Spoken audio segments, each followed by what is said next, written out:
Hey there guys, how's it going? Reaper here, back with another painting video, and it is the last of the actual enemies in Zombicide Green Horde. This is the Fae. So we primed it in our normal grey primer that we always use, and we're using army green for the skin tone this time around.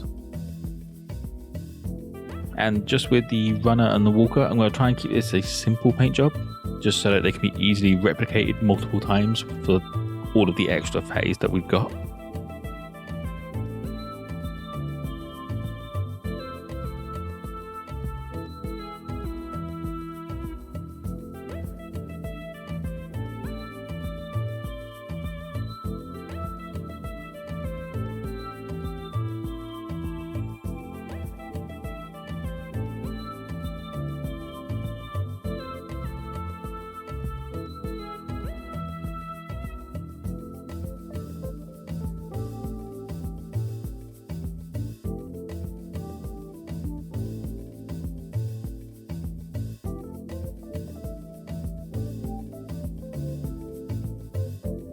And that was it for the skin base colour. Now we're on to Alien Purple for the main part of the robes. This obviously is the part you can change between the different Faes, just so that it gives you that variety and you can kind of tell them apart a little bit more. Not that you really need to tell them apart, but it just makes it look a little bit more realistic. Probably not the best word for a fantasy game where you're fighting orc zombies, but realism is the closest thing I can think of to describe that.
And there we go. Now the main bulk of the actual, well, the clothing is done. We're on to leather brown for everything that isn't metallic.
There we go, that's the leather brown done. Now we're on to gunmetal for all of the metallic parts of the mini.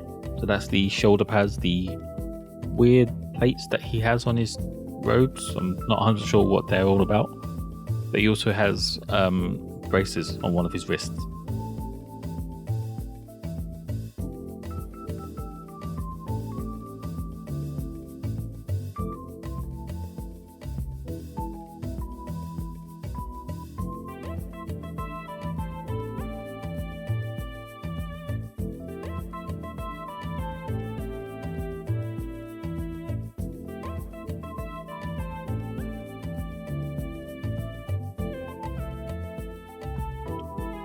And that was it for the metallics. Now we're on to chaotic red for the internals of the mouth and the eyes.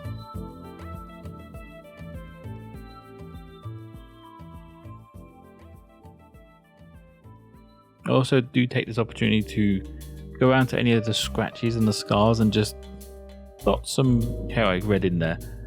That one turned out to look like a smiley face, so I did wipe off the top one just so that it didn't look weird. That is one of the best things though about using watered down paint, is what I'm doing now, is you just brush it on and then wipe it off and it stays in the recesses but comes off of like the main area. But once that was done, we've gone on to skeleton bone for all of these skulls, which he seems to be carrying a few skulls around with him, and also his teeth, as they are clearly visible in this mini.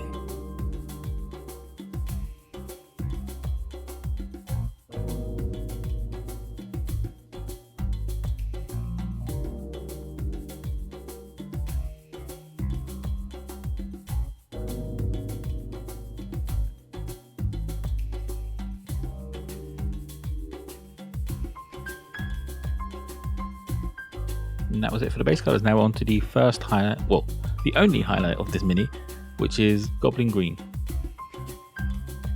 And that of course is for all of these skin areas, minus the bits that I've just painted with the chaotic red. So you could do those steps either way round, but I found if you leave the area where the red is a bit darker, it looks a bit more realistic, like it's almost bruised. But I don't want to add purple, so I don't know if orcs are going to bruise purple, so that would sound weird.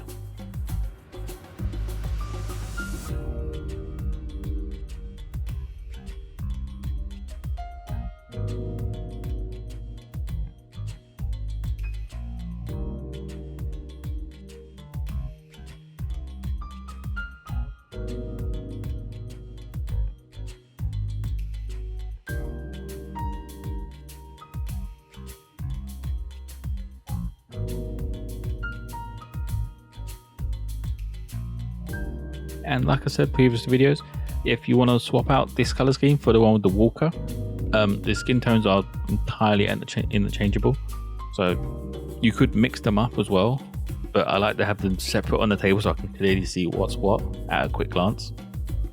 But now the highlights done, we're on to dark tone for everything apart from the skin.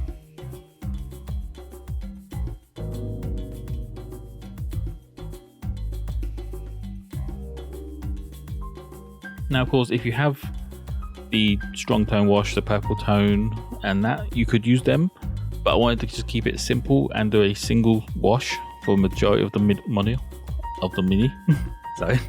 And that's mostly because obviously this is going to be batch painting, so it makes sense to keep as minimal colors as possible just to make life a little bit easier. Now dark tone on it is green tone for the flesh, and then that is the wash is completely done.